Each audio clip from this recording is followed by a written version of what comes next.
Assalamualaikum warahmatullahi wabarakatuh. Selamat pagi anak-anak ibu sekalian. Bertemu kembali dengan Ibu Hairvi Yunira dalam mata pelajaran ekonomi. Hari ini kita akan membahas mengenai konsep ilmu ekonomi. Konsep ilmu ekonomi ini merupakan kali pertama di kelas 10. Ini adalah pertemuan kita yang ketiga membahas konsep ilmu ekonomi ini, dan ini adalah merupakan pertemuan yang terakhir pada konsep ilmu ekonomi. Hari ini di konsep ilmu ekonomi kita membahas mengenai motif ekonomi, ilmu ekonomi teori, dan ekonomi syariah. Kita memasuki motif ekonomi. Apa itu motif ekonomi? Motif ekonomi adalah alasan seseorang melakukan kegiatan atau tindakan ekonomi. Pelaku ekonomi itu terdiri atas produsen, konsumen, dan distributor. Maka pembahasan pertama adalah motif ekonomi dari sisi produsennya. Produsen itu adalah pihak yang melakukan kegiatan menghasilkan barang atau jasa. Dan motif produsen itu melakukan kegiatan ekonomi tersebut, menghasilkan barang atau jasa, adalah tujuannya yang pertama untuk mencari keuntungan pastinya. Keuntungan atau laba produsen atau laba perusahaan itu akan dapat menambah modal perusahaan tersebut dan bisa membiayai kegiatan atau aktivitas perusahaan lainnya. Yang kedua, motif adalah mencari kekuasaan ekonomi. Perusahaan atau produsen melakukan diversifikasi usaha atau melakukan kegiatan usaha lebih dari satu macam atau satu jenis usaha.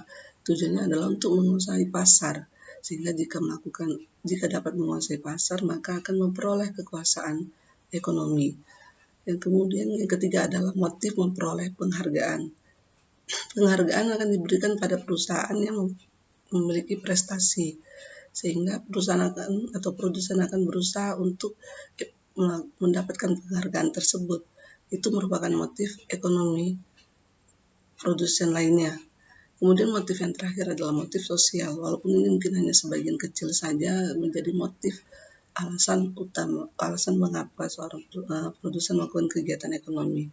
Motif sosial itu yaitu berarti perusahaan bisa melakukan kegiatan sosial kepada masyarakat. Motif ekonomi dari sisi konsumen. Alasan mengapa konsumen melakukan kegiatan ekonomi yaitu yang pertama untuk memperoleh kepuasan. Konsumen melakukan kegiatan ekonominya itu agar mendapatkan kepuasan yang maksimal yang diinginkan oleh seorang konsumen. Kemudian untuk menaikkan status sosial, konsumen melakukan kegiatan ekonomi di samping mendapatkan kepuasan adalah agar status sosial bisa diakui atau naik di kalangan masyarakat. Kemudian ketiga, memperoleh pengakuan di lingkungannya, sehingga alasan seorang konsumen melakukan tindakan ekonomi agar diakui di lingkungannya. Di samping mendapatkan status sosial, jadi di masyarakatnya juga diakui. Yang keempat, untuk mempertahankan kelangsungan hidup. Yang ini pasti dilakukan oleh semua konsumen. Alasannya mengapa melakukan tindakan ekonomi pastinya adalah untuk mempertahankan kelangsungan hidupnya. Kemudian motif yang terakhir yaitu untuk agar dapat berbuat sosial di kemasyarakatan.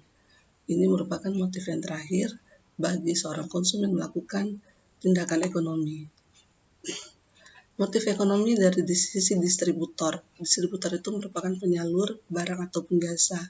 Pastinya setiap tindakan yang dilakukan tersebut mendapatkan imbalan. Imbal itu merupakan keuntungan bagi perusahaan ataupun laba bagi perusahaan. Sehingga motif ekonomi seorang distributor itu adalah agar memperoleh keuntungan ataupun laba. Di samping itu, bagi distributor yang anggotanya adalah orang-orang, itu seperti koperasi, tujuannya untuk melakukan tindakan ekonomi itu adalah di samping memperoleh keuntungan karena telah mendistribusikan barang atau jasa terhadap anggotanya, juga tujuan yang lain adalah mensejahterakan anggotanya tersebut. Kita kemudian membahas mengenai ilmu ekonomi teori. Ilmu ekonomi teori itu terbagi atas dua, yaitu ilmu ekonomi mikro dan ilmu ekonomi makro. Ilmu ekonomi mikro itu adalah ilmu yang mempelajari variabel-variabel ekonomi di dalam lingkup yang kecil. Sehingga ilmu ekonomi mikro itu hanya membahas mengenai produsen dan konsumen. Bagaimana produsen tersebut menentukan harganya, memproduksi barangnya, bagaimana produsen tersebut mendistribusikan barangnya, kemudian apakah permintaan itu seimbang dengan penawaran yang diberikan oleh produsen. Nah, itu merupakan masalah yang dihadapi oleh seorang produsen dan konsumen juga.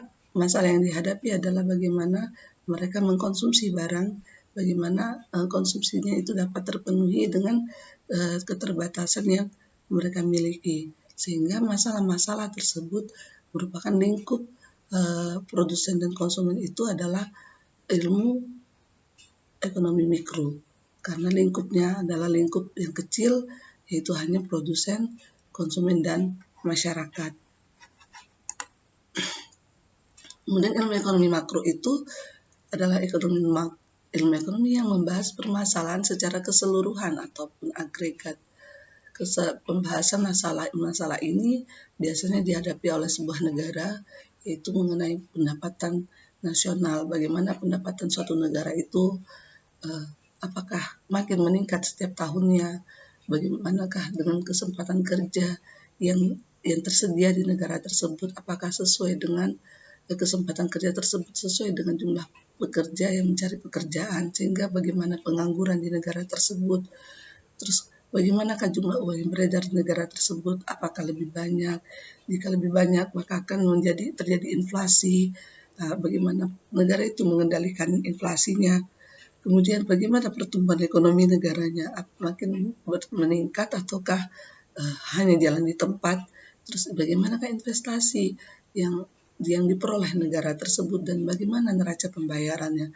Masalah-masalah bagaimana seperti ini itu merupakan pembahasan yang harus diselesaikan permasalahannya oleh sebuah negara, sehingga ruang lingkupnya adalah menyeluruh atau banyak, dan itu merupakan ilmu ekonomi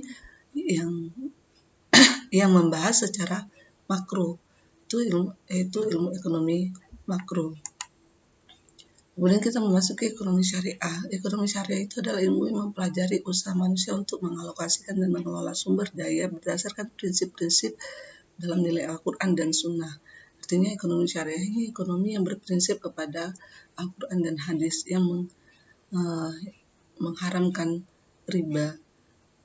Kemudian tujuan ekonomi syariah itu adalah untuk menghidupkan nilai-nilai Islam dalam seluruh kegiatan ekonomi, membumikan syariat Islam dalam sistem ekonomi suatu negara secara kafah atau secara menyeluruh, dan mewujudkan kesejahteraan masyarakat secara umum.